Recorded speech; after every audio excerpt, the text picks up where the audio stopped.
raisons principales pour faire cette réforme.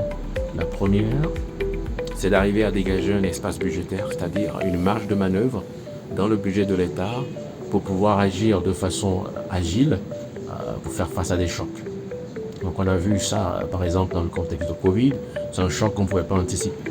Ça demande que le gouvernement ait des marges de manœuvre pour pouvoir se déployer rapidement.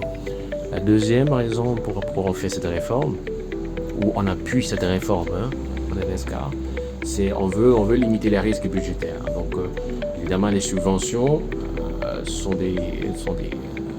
des pressions sur le budget, et si on n'encadre pas les subventions, ça pose des risques budgétaires. Évidemment, on est dans un pays où on a des besoins de développement, que ce soit en éducation, en santé ou en infrastructure.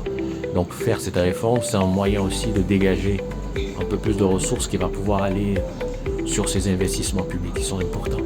Donc évidemment, vous le savez, $1 public, ou de façon plus spécifique ici, un arrière dépensé sur les subventions, c'est un arrière de moins qui pourrait aller à l'éducation ou à la santé. Une chose qui est importante dans ces réformes, c'est le côté redistributif de ces réformes.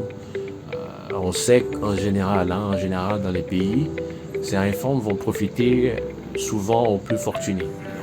L'exemple typique qu'on donne, c'est si vous prenez, supposons que l'État subventionne 200 arrières le litre, c'est un exemple. Quelqu'un qui a une grosse BMW, il va prendre peut-être 50 litres. 50 litres pour faire le plein, fois 200, vous voyez un peu combien l'État lui donne indirectement. Et quelqu'un qui est dans les milieux ruraux qui utilisent le kérosène, peut-être un litre de kérosène, il reçoit 200.